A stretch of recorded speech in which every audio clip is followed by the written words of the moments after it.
hopefully, maybe this is finally working this time because at this point, I am about ready to throw the laptop and all of my hair out at this point and being fucked in the ass at every point, and it looks like it's happening again. Son of a bitch. I had a stable stream a second ago, and my microphone wasn't plugged into the right USB port on the Mac, because evidently that makes a difference. Go figure. Maybe this is looking a little bit better. It looks like my drop rate is going down on OBS. I don't know if I can turn on the camera at this point because I don't want to test the system too much, but let me see what the live feed sounds like. It's probably glitchy.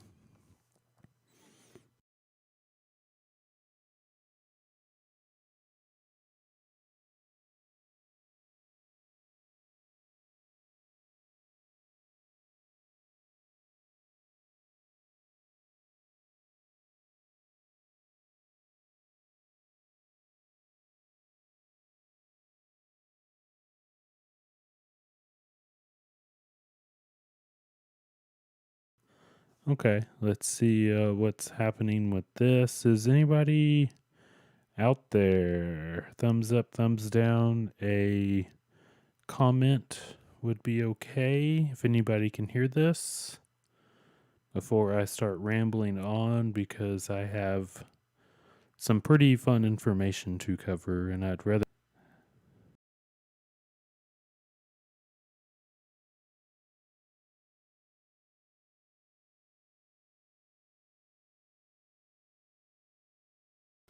Okay, well, I just checked out Periscope and it seems like it's sounding okay. So, yeah, that's a great way.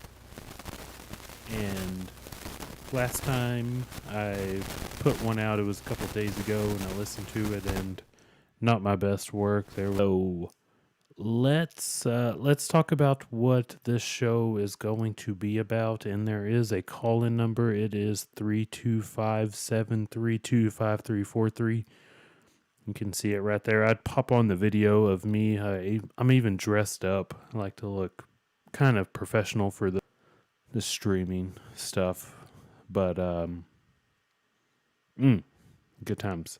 So I would like to talk about the collapse of the United States of America. There's been a lot of people that have talked about this and have had premonitions and have put out information of their own out there about this, but there is no time like right now. We are living in the most wildest of times that anybody alive right now has ever seen. But all of this has been predicted and foreshadowed by other people in the past. And I have brought to you some clips today to kind of sum this up and talk about it and put this kind of front and center at this point, because we hear it all the time, and it's been told to us, let's come together, hope and change, let's make America great again. I don't know if we are already not been just basically shit on a world stage for so long has been something I have been thinking about. And so I put together some clips of how and why I think currently going down this path. And I was listening to Alex Jones a couple days ago, and he was playing clips of Yuri Bezmenov, I believe is how you say his name. And this gentleman was from the USSR, from Soviet Russia, and he defected to the United States, I'm guessing somewhere around the 60s or 70s. And he sat down in 1984, of course. Why? You can't make this shit up. But he sat down in 1984 with some reporter, and he was just talking about how the world stage for basically thousands of years at this point is a very strong country and people. They are different types of people to some degree. But they all have some kind of common ancestral genes and stuff like that tie them together. And they were basically I can't think of the best way to put it, but they had a crown, they had a king, but bear with me here. And when and overthrew that monarchy with communism and to change by any means and shit their generations. At some point, I don't know to even tell you about it. Stuff that life has to throw at you. Something along with end up with the weak live. Me to say that, and I'll admit it. I don't like the idea. But where the idea comes in strong is that live here. You're not angry with this stream. I doubt it's even working at this point. But let's see if this Yuri Bezmenov clip will play. And he's going to lay it out. So 3 or 4 minutes. So Mr. Bezmenov was born in 1939 in a suburb of Moscow. He was the son of a high-ranking Soviet Army officer. He was educated in the elite school career with Novosti, which was and still is, I should say, the press KGB. He escaped to the West in 19... He certainly is one of the world's outstanding experts on the subject before about ideological subversion. That is a phrase that I'm afraid some Americans don't fully understand. When the Soviets use the phrase ideological subversion, what do they mean by it? Ideological subversion is the slow process which we call either ideological subversion or reality of every American to such an extent that despite of the abundance of information, no one is able to come to sensible conclusions in the interests of defending themselves, their families, their community, and their country. It's a great brainwashing process which goes very slow, and it's divided in 4 basic stages. The first one being demoralization. It takes from 15 to 20 years to demoralize a nation. Why that many years? Because this is the minimum number of years which requires to educate 1 generation of students in the country of your enemy, exposed to the ideology of the enemy. In other words, Marxism-Leninism ideology is being pumped into the soft heads of at least 3 generations of American students without being challenged or counterbalanced by the basic values of Americanism, American patriotism. The demoralization process in the United States is basically completed already. For the last 25 years, actually it's overfulfilled because demoralization now reaches such areas where previously not even Comrade Andropov and all his experts would even dream of such a tremendous success. Most of it is done by Americans to Americans, thanks to lack of moral standards. As I mentioned before, exposure to true information does not matter anymore.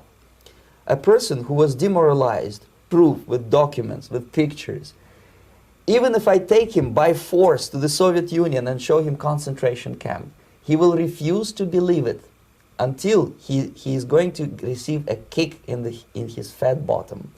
When a military boot crashes his balls, then he will understand, but not before that. That's the tragic of the situation of demoralization. The patterns of your consumption, whether you eat junk food and get...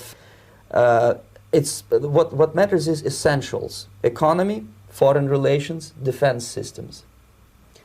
And you can see it quite clearly that in some areas, in such sensitive areas as defense and economy, the influence of Marxist-Leninist ideas in the United States is absolutely fantastic. I could never believe it 14 years ago when I landed in this part of the world, that the process will go in Central America now. And after crisis, with a violent change of power, structure, and economy, you have so-called the period of normalization. It may last indefinitely. Normalization is a cynical expression borrowed from Soviet propaganda. When the Soviet tanks moved into Czechoslovakia in '68, Comrade Brezhnev said, "Now the situation in brotherly Czechoslovakia is normalized." This is what will happen in the United States if you allow all these schmucks to bring the country to crisis, to promise people all kind of goodies and the paradise on earth, to destabilize your economy, to eliminate the principle of free market competition, and to put a big brother government in Washington, D.C., with benevolent dictators like... He just said is basically what has been going on in the United States for a long time. And that interview was from 1984, which I said before the clip started. And that's where it gets funny. And he's talking about 25, 15, 10 years here and there. And what we have seen in the United States is much slower because the country is so big, it's so diverse. We saw this plan get slow played hard to make sure it sunk in, to destabilize the United States. It takes a lot of time, it takes a lot of energy, it takes a lot of subversion. It takes energy. It takes politicians. It takes any... And when he's talking about these plans that he thinks going to be rolled out in the United States, we're already in the last stages. We're in the normalization period right now. Think about what you are doing when you go to the store. What are you doing? You're putting on a fucking mask. I have to as well. Just so I don't rage on somebody and knock them the fuck out. I don't want to do that. I don't want to have a violent exchange with somebody. But that's where this is leading us. We have a group of people, and it's in mostly your bigger cities, your more liberal areas, that you see with this Antifa, you see with the Black Lives Matter. Those are all communist organizations. They are doing the work of basically Russian standard. If that makes sense. The Bolsheviks that were sent into Russia, and this is the funny part, were from weird ideologies sent to Russia to destabilize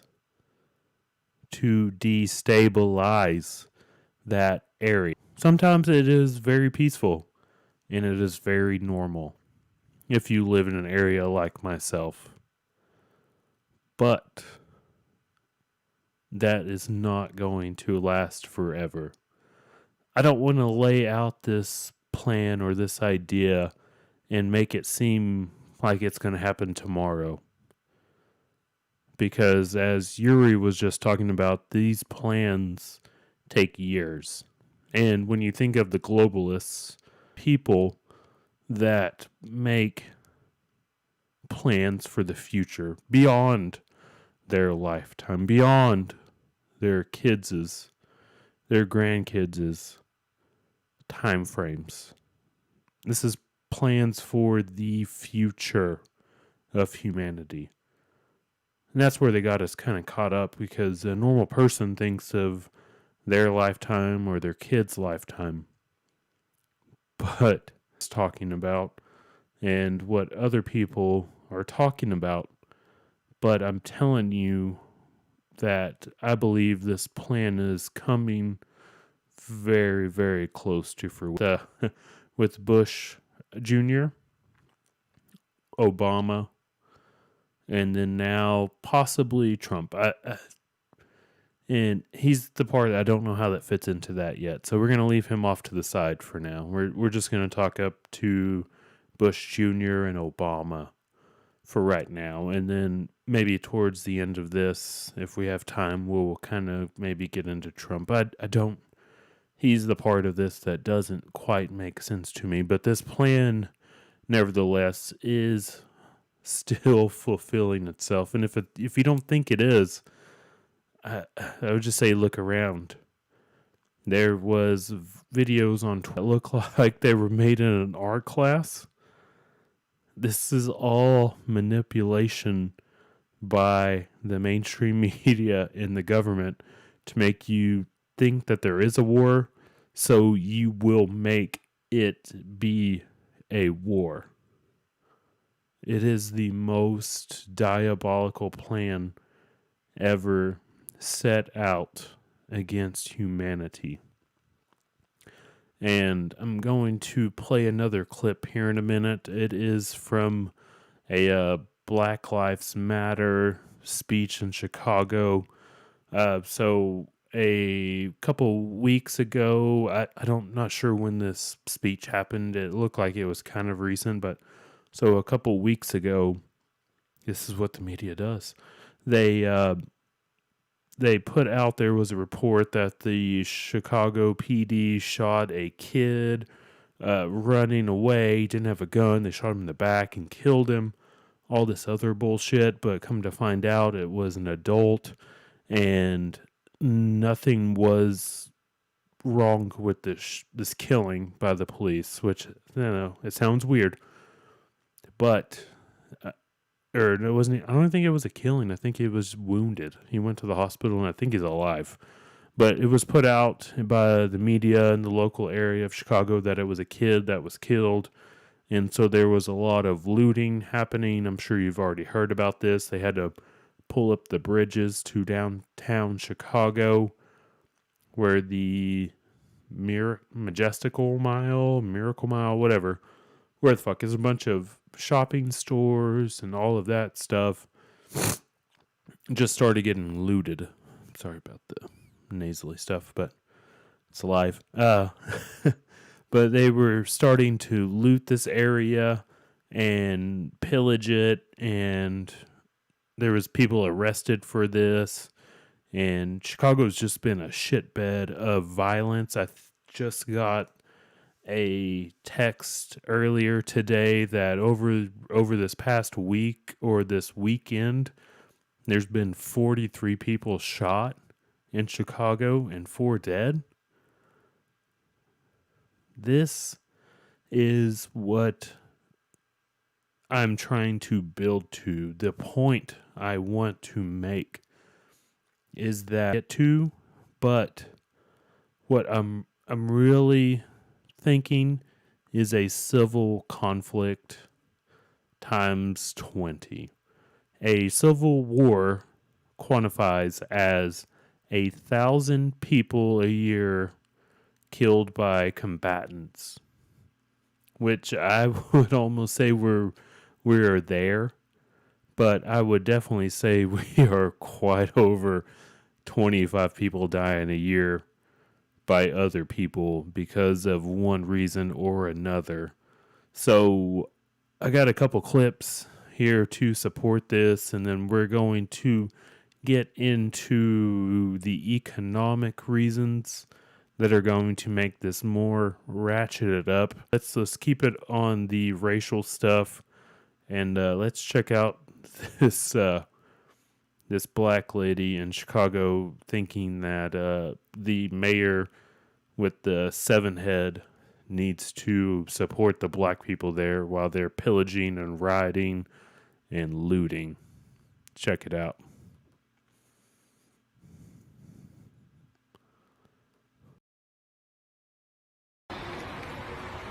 In the past 2 months, 3 of my sisters, my friends, have been arrested and brutalized by the Chicago Police Department. Our mayor has said nothing about it. Our black, gay mayor is not protecting the black women in this city.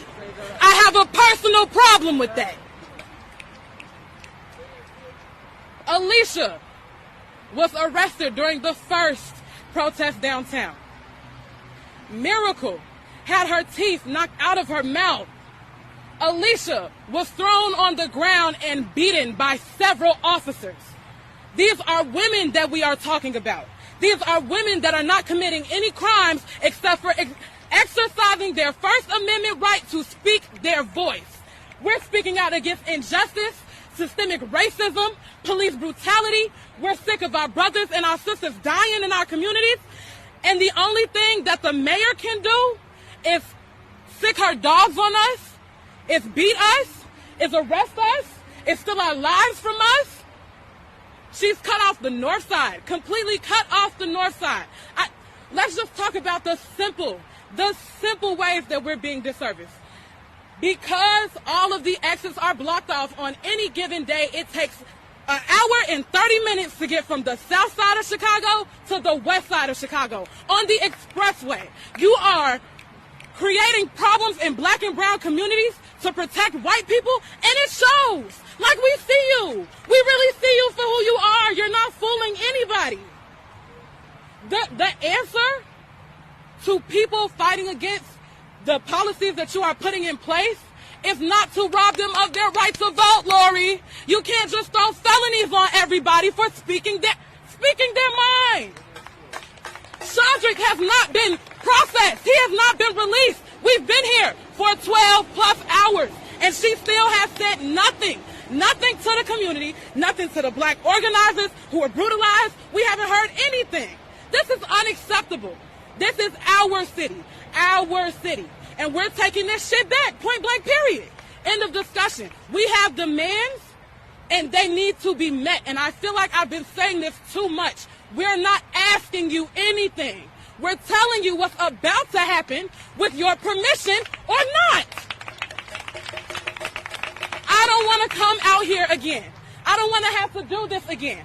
I don't want to take a day. I unfortunately was not at the action yesterday. I was actually taking a day between this organizing because it's taxing work, because we are kids trying to grow up, and I took a day to myself to wake up to find out that my friends are being abused by the fucking police.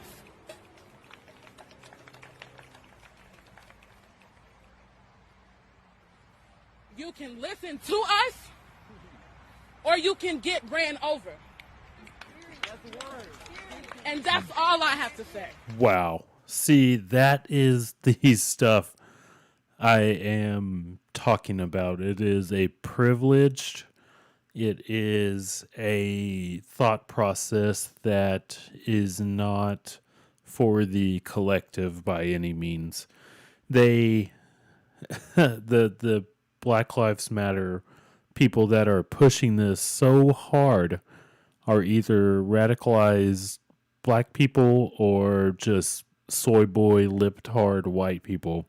And this lady was very much black, and there was a guy behind her. I don't know if you heard it. He was like snapping, like they were at a jazz thing. I don't even know what the hell that's called, but just the fact that she is telling the mayor of Chicago, like one of the top 5 cities of the United States in population, that she is going to organize people to either shut down the city or to get her rioting buddies out of jail is absurd. And while I can't show the video of that because my internet connection is shit right now. I can't even show a video of me, but outlets, microphones, like you see like channel 5, channel 10, channel 12, channel fuck yourself, basically. This is a message that is being broadcasted, and that's what we see with social media, is that we have the minority be the smallest group, but yet they are the loudest group, the group that is pushing for this change, this destabilization that Yuri Brezhnev is talking about. And it is supported by one side of the government for sure. We don't know what, like, I can't even call it the Republican side of the government because that is so fractured itself. We are so close to 3 parties right now. It is almost cool to see, but it's going to come at a great cost. And this cost I am talking about is potentially the United States being separated into 3 different areas. And those areas would be the West Coast, the Central, and the East Coast. And while the Central wouldn't be exactly landlocked, it would have a way through Texas to the Gulf of Mexico. It could be a possibility. Flyover America is a very strong area, and then there's places like Pennsylvania and any of those places like that could have population shifts, and we've seen population shifts with big people like Joe Rogan and all his crew, and then there's Elon Musk talking about moving his shit to Texas, which I am in favor for right now. It doesn't bother me. I live in Texas, but at the same time, I'm wondering, what are they going to bring to a place like Texas that is hardcore conservative? Are they coming here to destabilize it, or what exactly the deal is? Because if you can destabilize the United States, it's not going to affect me as much. But if you can destabilize Texas, the whole 50 states are completely fucked. And this is what I'm trying to get to, and it is one of the most it's the hardest thing I've ever tried to put into terms and to talk about, is how you could think something so strong as the United States could be torn apart so easily. You can see it on the coasts of just people doing their own thing.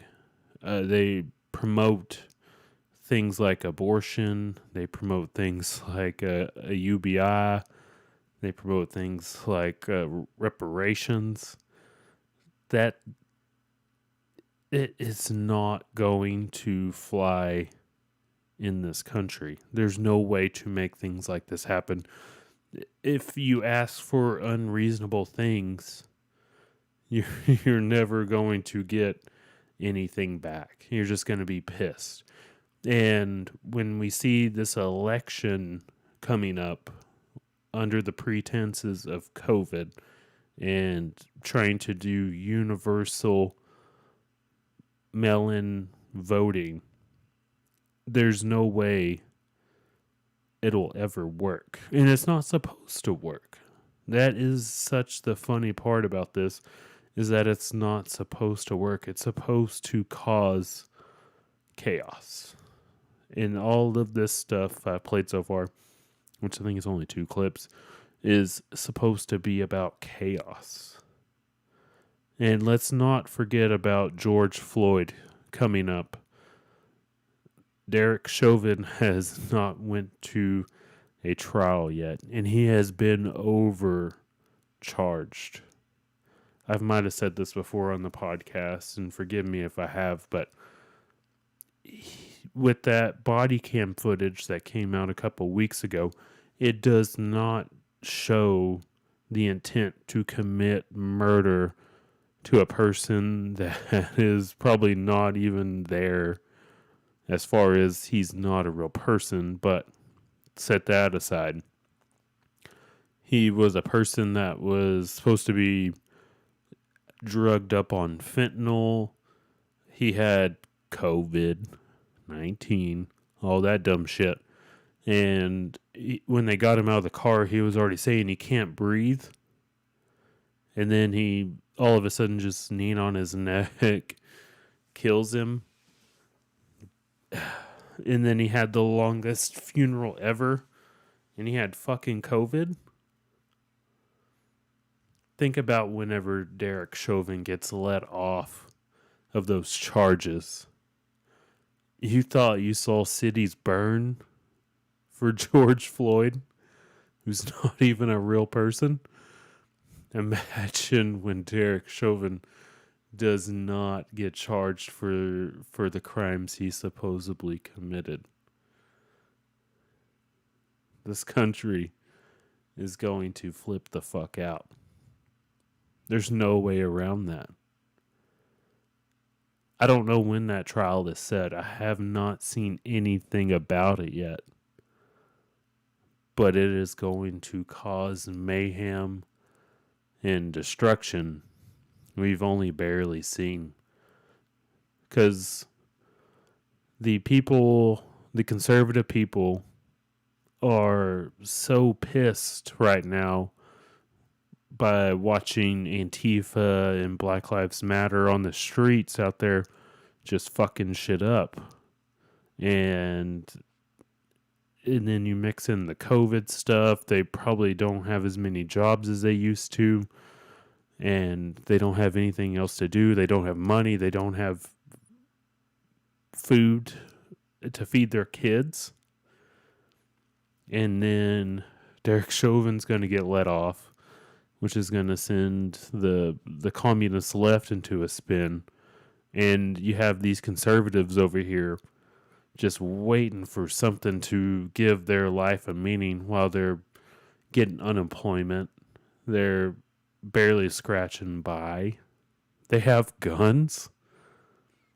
This is going to be a shit show we have never seen before. But let's get back to some clips.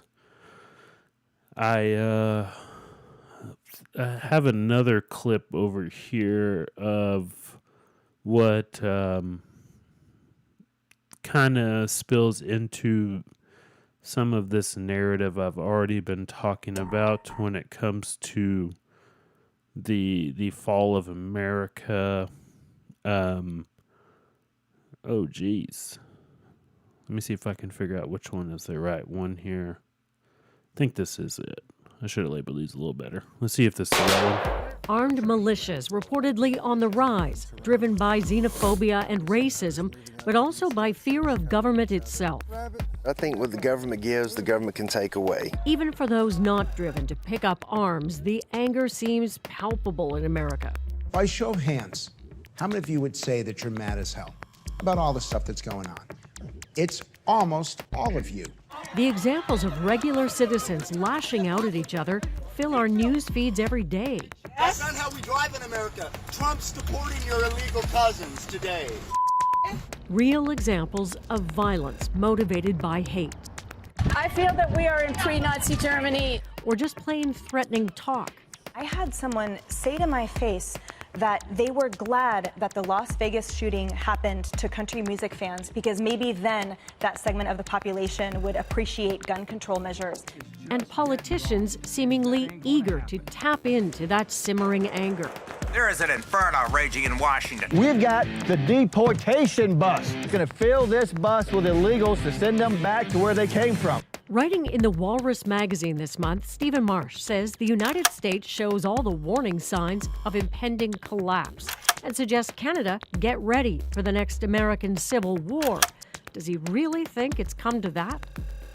Well, let's start with that question, American Civil War. I mean, it's a pretty provocative phrase. Do you really feel it's that bad? Well, I mean, civil war is defined by the experts as 1,000 combatant deaths a year. So obviously, I don't think that's happening or that's in the near future. But civil conflict is defined as 25 deaths a year. And, you know, when you take into account some of the things you just showed in that package, it's pretty close. It's not far. In fact, it's probably already there this year.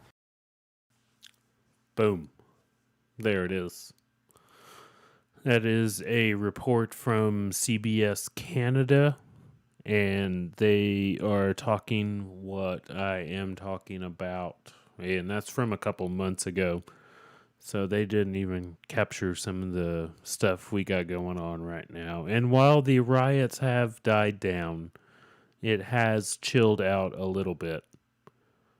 We know there is something else on the horizon.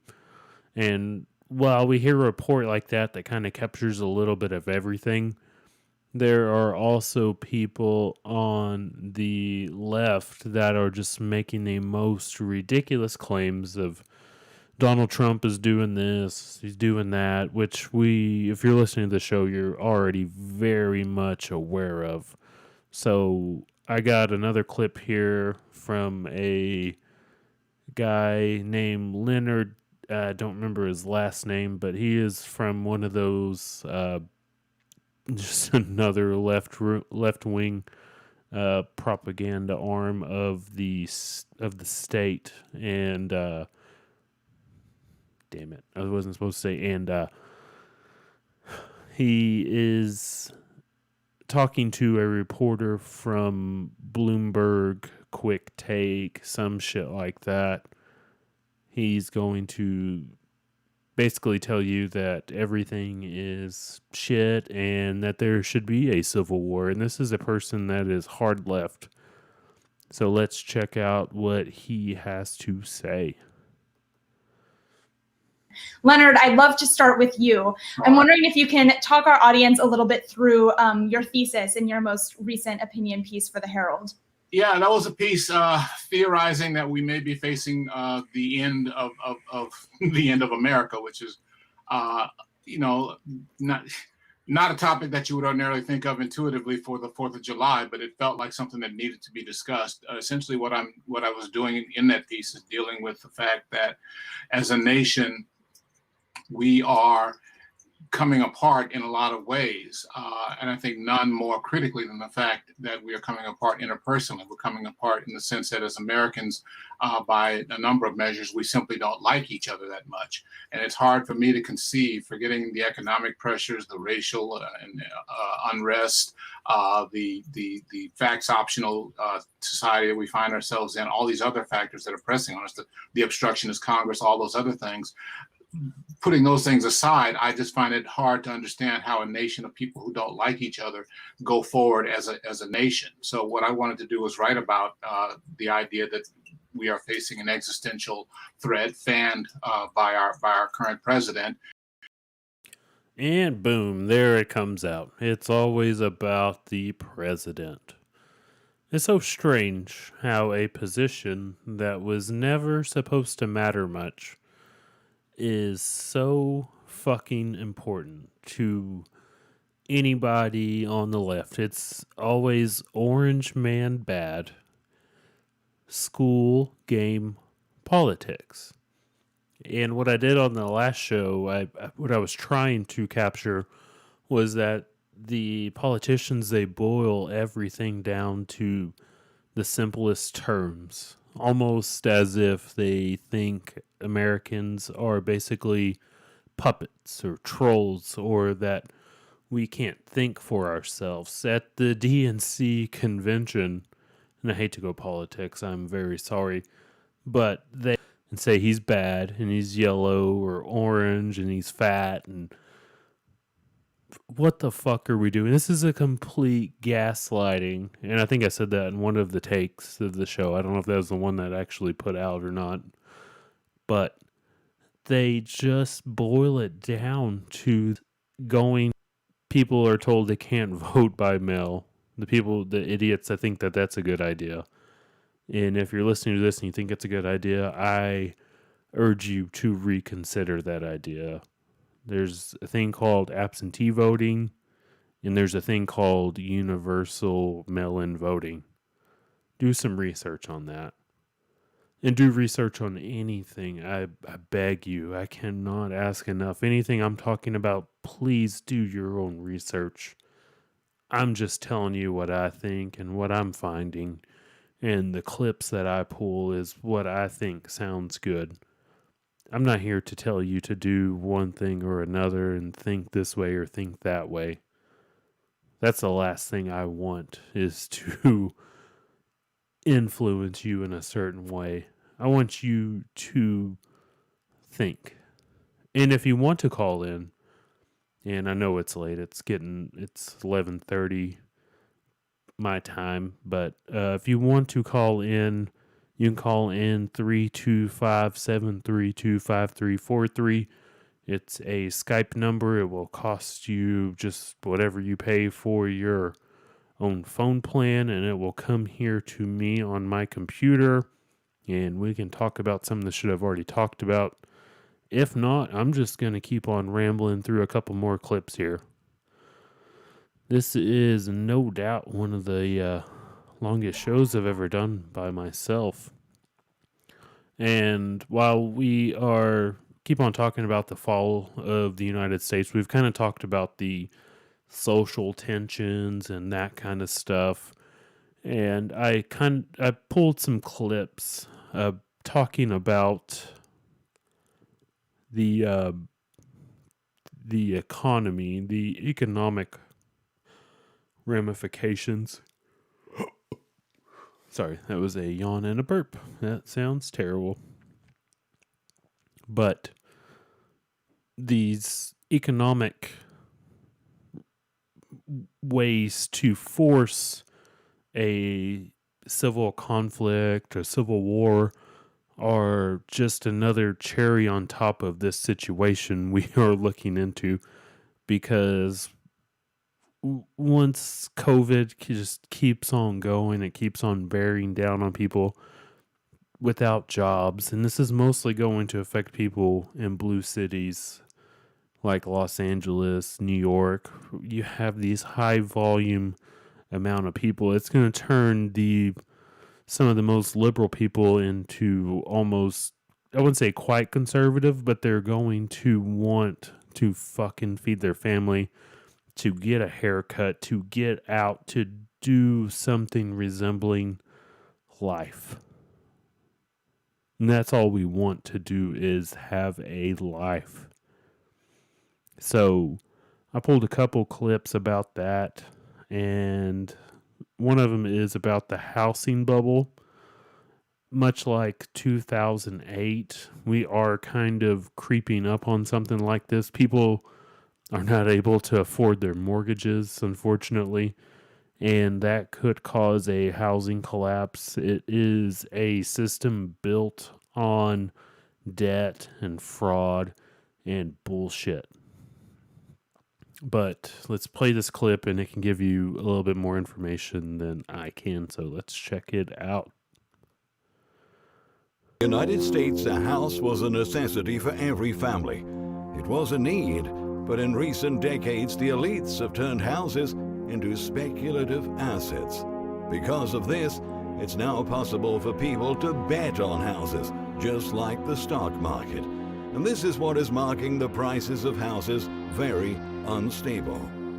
This speculation is what caused the 2008 global financial crisis, because greed had caused many financial institutions to take excessive risks. The same trend we had 1 decade ago is now repeating itself. So that was a really long clip, but I tried to kind of trim it down to get get the basis of it, but he's basically talking about that there is people just still speculating on mortgages and doing the same crap they were doing in 2008, and they're still doing it to this day, on top of the government taking your job. And I know plenty of people out there that still want to expand and have a life and raise a family, and you almost need a house or property to do that. I worry about my situation some days, kind of. I mean, I have a steady job and I show up every day and I go to work and I do my best. But what if one day they were like, yeah, you know what, Aaron? Yeah, fuck you. We're going to do something else. Even though I work for a large company that people buy stuff from all the time, it's always a possibility. We have been suckered into this system, and I've talked about it before on other podcasts. It's almost a slavery system of living paycheck to paycheck, getting 1 or 2 days off a week, and then you go to work the rest of the week, and you're just getting bombarded with demands that are basically almost unreasonable to fulfill. And you're going to get tired of that. And I don't know exactly the answer to this situation of the way employment works, but employment is tied to healthcare right now, and it is definitely tied to one of the most expensive things you own, which is your house, where you live, your cars. Once that gets taken away and nobody's making payments on those, it's going to cause an economic collapse. And that collapse is only going to fuel hatred. It's only going to fuel violence. I have a child. I love her to death. But if we were about to get kicked out of our house, if we were about to lose our cars, I barely had enough food on the table. What would I do next? What are these people already doing? You're going to go out and cause chaos, riots, loot, burn shit down, fight with other people, try to tear the country, the system, democracy, the economy. I think that's the biggest thing that's going on right now with COVID. There's a lot of other things tied into all the shit we're seeing, like I said, which I presented in kind of the front half, is the biggest time bomb we are looking at right now. Once that thing goes, once the most prosperous country in the world falls, it's going to spill out. And people are going to spill in. You thought you didn't need that wall or didn't want that wall. There'll be countries walling us in to the United States. I shit you not. We will be the lepers of the world. We are, I would say I'm talking into a $80 microphone onto a $900 computer with a $100 mixer. We are the most decadent people ever. It's all, if it all fails, I can't eat this microphone or this laptop or that mixer or this internet connection I pay money for. It is going to be the biggest shit show you could ever imagine. Hey, there's me. Hey.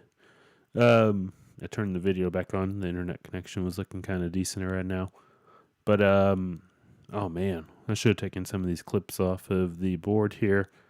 I think I've got one more clip to play. Let's check this out, and then we're going to start wrapping this bitch up. We're almost an hour in right now, and everything seems to be fine. So let's check this out. Alliance director, and she's joining us now to discuss this potential problem going forward. Because, Sheila, one of the things that's pointed out in the article is that banks don't actually disclose publicly which CLOs they hold, and in some cases, they might place them into what's called a variable interest entity, which lack disclosure of the debt liability. This is a problem, right? Yeah, well, no, that's absolutely right. Transparency is a problem, and a lot of this is reminiscent of some of the games that were being played during the Great Financial Crisis. We called them civs back then, but the transparency could be a lot better. It's not just CLOs. There's some direct exposure to the underlying leverage loans as well. And so I do think, the FSB has done a lot are pretty significant in terms of the percentage of total bank capital that these exposures represent. So it is something that does pose a risk to the financial system, the banking system in particular. It could very well come back onto the banks, even though there are others who are saying, the banks are insulated from this, they're not. And again, one of the many reasons why I've been saying banks should be suspending dividends right now, because it's a key area and example of. So the banks are all fraudulent, and I would highly recommend, if you're into looking into some of that banking stuff, the podcast called Those Conspiracy Guys. They have a great couple shows on some of the banking and the financial setup of the United States, and it's a funny podcast. I really like what they're doing, and it sheds a lot of light onto how our banking system is set up, which is very fraudulent. We let the banks set these ridiculous standards up where they can basically loan out for $10 back, and then they can loan another $1,000 out, which that's all set up to fail, and it's supposed to be set up to fail. Going back to, before we shut this off, back to what Yuri Brezmanov said, the plan to collapse the United States has been set into motion a long time ago. At this point, 100 years ago. Basically, whenever Russia was falling, those same people set into motion something for the United States to start falling. But since this country is so diverse, it's so majestic. What we had and have right now, if we could stop it, is something beautiful. But if we let all of this keep on going, and I don't know even how we turn back right now, I want to think that this is possible to turn this around, but it would take almost a armed revolution to shut down the government, to shut down even what Trump is doing, to shut down the central bank, to shut down the IMF, shut down the Trilateral Commission, shut down the fucking UN. Shut it all down. None of those people have the United States of America number one in their heart to make it better. All they want to do is see this shit fall and burn. It is a disgusting system that they have put upon us. But it is up to us at the end of the day. I can't go out there and start doing anything crazy. And we shouldn't do anything crazy. We should try to do this through legislation, through peaceful means. But there might come a time where that is not going to be possible. And that's the point of this episode, is that there are events that have been set into motion already. And I don't know if we can stop them. I don't know where this ends up. But we will find out this year. Come this election, I'm telling you. Like I said, with Derek Chauvin going to be let off of his charges, it's not official yet. It's not at all. I'm just saying. It's not official. It's just what I am predicting. It's the way chaos magic works. And with the COVID, with the people feeling disenfranchised of their vote, even. This shit is going to hit the fan so hard. And I am about to start asking my family to get out of the city right now, because it's not going to be pretty in November, or almost leading up to November, especially after November 3rd, 4th. It's going to be ugly. And I'm tired. I'm going to call this quits tonight. No calls. That's cool. I understand it is late and it's a Sunday night. I got to work too, so that's why I'm going to go ahead and pull the plug.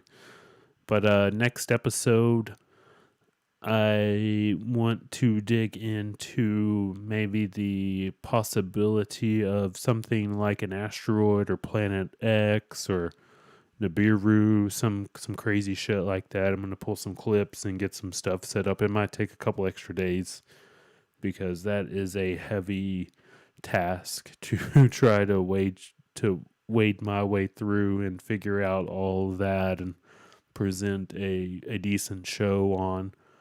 So it might be like Thursday before I get that one out, hopefully. But if you like what you heard, be sure to follow me on Twitter at Real Aaron Cole, on Parler at The Cole Report. If you would like to email the show for some reason, just send me articles or some shit like that. You don't want to send over social media. Send it via a secure email link. That is the Cole Report at protonmail.com.